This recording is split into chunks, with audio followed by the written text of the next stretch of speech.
Welcome to Animal Rescue Postmortem, where we analyze animal rescue videos from around the world, breaking down techniques, outcomes, and the critical decisions that make these rescues succeed or fail.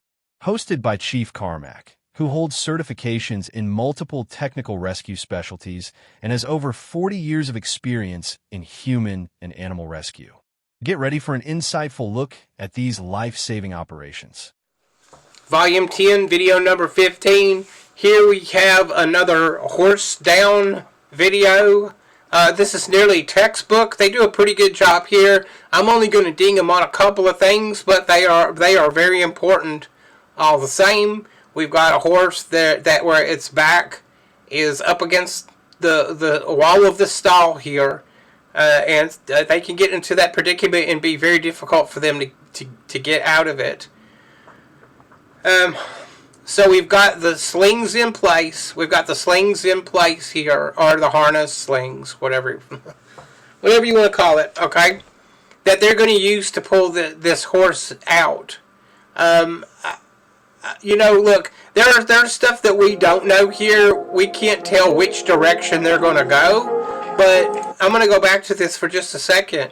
I'm tempted to have a forward and a rear assist, because it looks like the exit is here, next to the horse's butt. I think that's where they're going.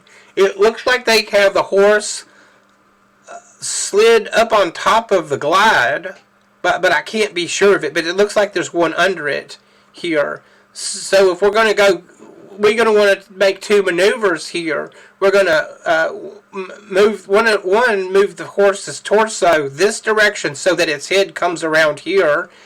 And then we're going to use, I think we could just use this sling here like that to do it. And then we're going to want to use a rear assist sling to pull it backwards out of the stall here. That's what it looks like from what we can see. Remember, always talking about what we can see there. Okay, now we can't hear it in this video because, we can. Did you hear that count? Let me go back. 1, 2, 3. Alright, I'm going to turn the sound off. I forgot they got this dumb music. And then I'm going to stop it right here and pause it. Let's go back. So they've got a team leader and somebody's counting it out. You only need one team leader. You don't need a bunch of them. That's just going to make things messed up. And then I'm going to drop out a full screen here. And I'm going to go here because I want to demonstrate. What I want you to look at before I switch off the screen here. Look at where the horse's legs are. The horse's legs and its head is hanging off of this glide here. That's not proper technique. Okay? So we're gonna talk about how to do that here. Hopefully you can see me full screen. Instead of having that horse's legs, okay, straight out in front of it. That's why I like this model. These legs they articulate like a horse's legs do.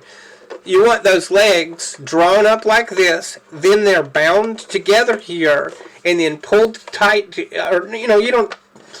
they're snugged up so that they can't move out and away from that glide. You're not trying to pull the feet from here to here and make them connect to the body. You just want it snug so that the legs can't move in this direction, in their natural direction, out like this, okay?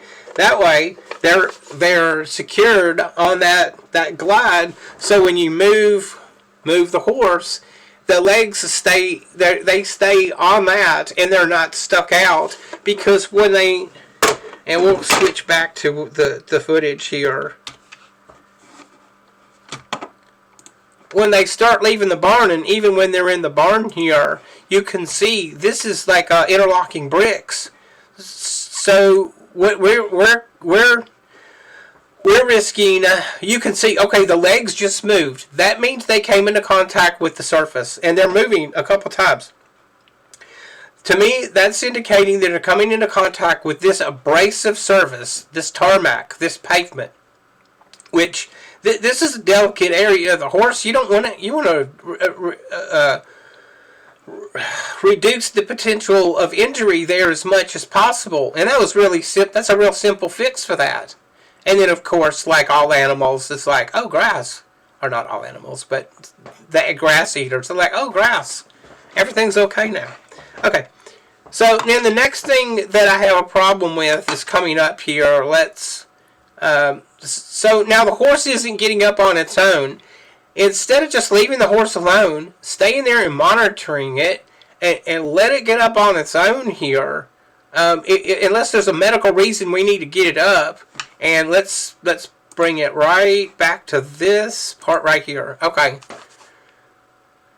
Now, if they're trying to get it up for a medical reason, which we don't know about, I understand that.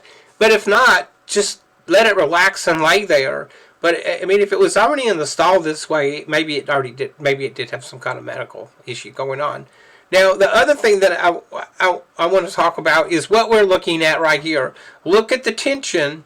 Follow the pointer. Look at the tension that is in this lead that's connected to this horse's head. What's the problem with that? Stop pulling on the head of the horse. Let the horse control its head. You've got this lead. If you even release the tension on it, you're not going to lose the horse.